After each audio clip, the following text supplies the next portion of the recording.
हरिओम. योगदास श्री जयगणेश जोशी यांनी 60च्या वर आध्यात्मिक पुस्तके लिहिली आहेत. कठोपनिषद हे त्यातलेच एक पुस्तक. यामध्ये प्रत्यक्ष यमराज नचिकेताला मृत्यूबद्दलचे ज्ञान देत आहेत. योगेश्वर चरणी विनम्र होऊन कठोपनिषद जाणून घेण्याचा आपण प्रयत्न करूया.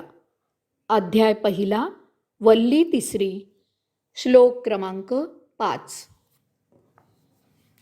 या तू अविज्ञानवान भवती अयुक्तेन मनसा सदा तस्य इंद्रियाणि अवश्यानि दुष्टः अश्वा इव सारथे. अन्वयार्थ: जो अविवेकी बुद्धीचा असतो त्याचे मन त्याच्या ताब्यात कधीही राहत नाही. अशाची इंद्रिय एखाद्या सारथ्याच्या बेलगाम घोड्याप्रमाणे आवरता येत नाहीत. हरिओम. श्लोक क्रमांक 6. तू विज्ञानवान भवती युक्तेन मनसा सदा तस्य इंद्रियाणि वश्यानि सदश्वा इव सारथे. अन्वयार्थ: परंतु ज्याची बुद्धी विवेकी असते त्याचे मन नेहमीच त्याच्या ताब्यात असते. अशांची इंद्रिय एखाद्या सारथ्याच्या उत्तम प्रकारे ताब्यात असलेल्या घोड्याप्रमाणे काबूत असतात. दोन्हीही मंत्रांमधून एकच गोष्ट सांगितलेली आहे. आपली बुद्धी ही आपल्या आयुष्याचं सुकाणू आहे. परंतु बुद्धी अनेक विधी, अनेक पैलू असणारी आहे. जोपर्यंत सत्सद विवेक बुद्धी जागृत असते तोपर्यंतच सारे काही छान असते. बुद्धी फिरली की सारासार विवेक राहत नाही. आयुष्य भरकटते, भलत्याच मार्गाने धावू लागते, वाया जाते. कारण बुद्धी फिरली की मन, देह, इंद्रिय आपल्या कह्यात राहीनाशी होतात. जीवनात द्वंद्व सुरू होते. विवेकी बुद्धीला न पटणाऱ्या गोष्टी देहादी इंद्रिय आचरणात आणतात. त्याला मन साथ देते.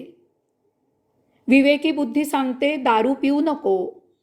अंतरात्म्याकडूनही तशीच प्रेरणा येते. परंतु भ्रष्ट बुद्धी अविवेकानी या उलट दारू चांगली कशी असते तेच पटवून देते. याबरोबर देहाचे चोचले बाहेर येऊ लागतात. इंद्रियांच्या वासना उफाळून येतात. मनाच्या इच्छा व्यक्त होतात. इंद्रिय म्हणतात झिंगायला मजा येते. मन म्हणते बेहोशीची मजा काही निराळीच आहे. देह त्याला साथ देतो कारण कर्तव्य कर्म न करता लोळत पडून राहण्यात सौख्य असते. माणसाच्या आयुष्याला अनेकविध वाटा मोकळ्या होतात. आयुष्य दिशाहीन होते. माणसाचं आयुष्य अमोज विचारांनी धावायला पाहत असते. माणसाच्या आयुष्याचा अभ्यास करणं आणि त्याच्याबद्दल एक निश्चित मत मांडणं अशक्य आहे. कारण व्यक्ती तितक्या प्रकृती असतात. प्रत्येकाला स्वतंत्र बुद्धी असते. श्री समर्थांनी म्हणून ठेवलेला आहे, जो तो बुद्धीचे सांगतो. प्रत्येकाला प्रत्येक बाबतीत स्वतःचे मत असते. कारण माणसाला मनुष्येतर प्राणीमात्रापेक्षा असामान्य बुद्धी प्रदान झालेली आहे. ही बुद्धी जोपर्यंत अंतरात्म्याला अपेक्षित त्याच्या प्रेरणेनुसार सन्मार्गाला जात आहे तोपर्यंतच तो आयुष्याचा आनंद घेऊ शकतो. ही बुद्धी भ्रष्ट झाली की तोच माणूस नरकात जातो. आयुष्याला ऊर्ध्वमार्गी परमात्म्याकडे जायला एकच वाट आहे, अध्यात्म ध्यान योग साधना. इथे एक मार्गी चढण चढायची आहे. परंतु सपाटीवर त्याला दशदिशांनी वाटाच वाटा मोकळ्या आहेत. माणसाची असामान्य बुद्धी त्याला त्या वाटा, सर्व वाटा, चोर वाटा दाखवते. यातच देह, इंद्रिय, मन यांना स्वसंवेदना आहेत. स्त्री पुरुषाच्या नुसत्या स्पर्शाने देहाला सुखद अनुभव मिळतो.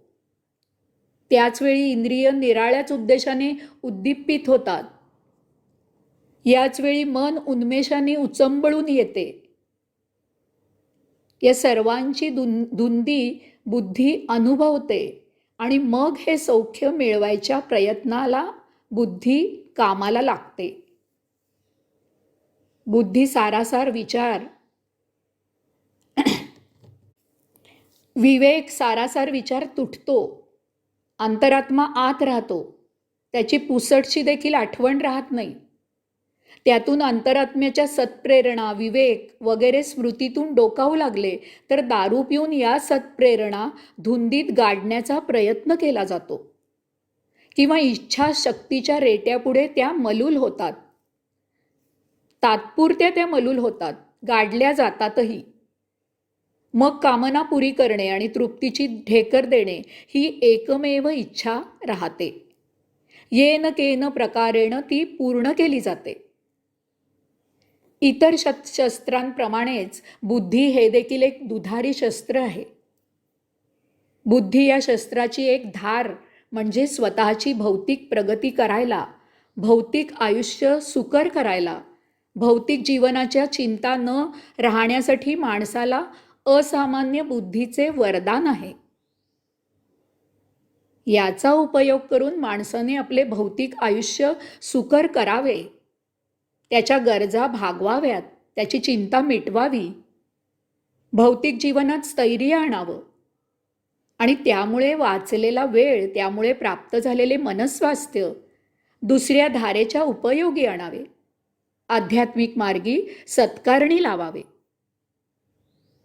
त्याची दुसरी धार म्हणजे या असामान्य बुद्धीने परमात्म्याचे ज्ञान करून घ्यावे.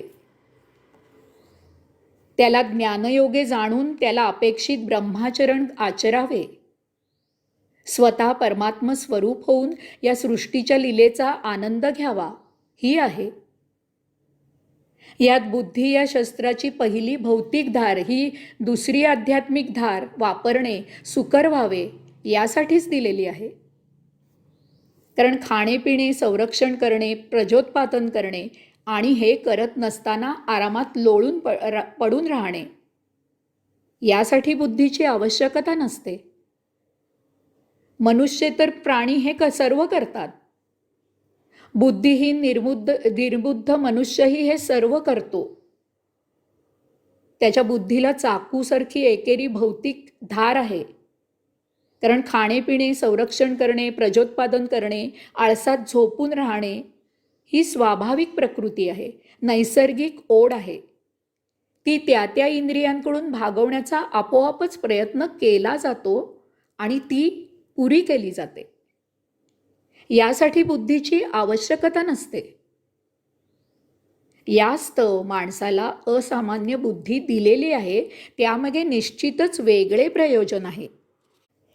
परमात्म्याने या नरदेहाला असामान्य बुद्धीचे वरदान दिले आहे, त्यामागे निश्चितच काही वेगळे प्रयोजन आहे.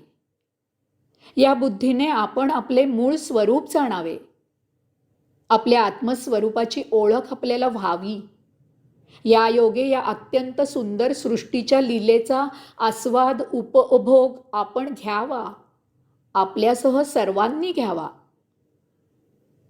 प्रजोत्पादन होऊन सृष्टी नियम चालू राहावा.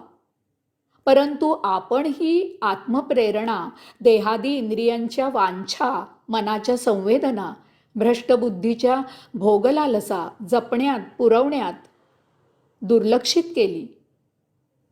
या वासना, इच्छा सरळ मार्गाने तृप्त होईना. त्यावेळी भोगांच्या मोहाला बळी पडून प्रसंगी आपण बळजबरी, चोरी, लबाडी असे अधर्माचे कृत्य केले. आत्म्याला अपेक्षित नसलेले भोग हे सरळ मार्गाने, धर्ममार्गाने पुरे होत नाहीत. हे आपण आपल्या लक्षातच घेतले नाही. त्यामुळे भोगाने भोग वाढतच गेले. देहावर या भोगापवर्गतेचे ओझे असह्य होऊ लागले.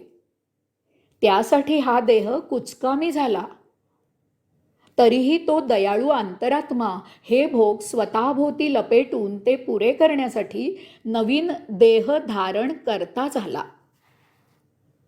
ही जगत जननी आपल्याशी लपंडाव खेळते आहे.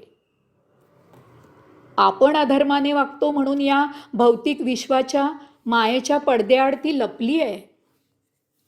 तिची अपेक्षा आहे की प्रगल्भ बुद्धीच्या माणसाने विवेकाने धर्माने ब्रह्माला अपेक्षित आचरण करावे. हा मायेचा भोगांचा पडदा नष्ट करावा. आत्मशुद्ध व्हावे. आपल्या जगज्जननी मातेला भेटण्यासाठी पवित्र व्हावे, सुचिरभूत व्हावे. या भौतिक प्रकाशाच्या आड लपलेल्या मातेला शोधावे, भेटावे. या मातेच्याच अंगाखांद्यावर खेळत बागडत या सृष्टीच्या लीलेचा आस्वाद आणि उपभोग आपल्या भावंडांसह मजेने घ्यावा. हरिओम.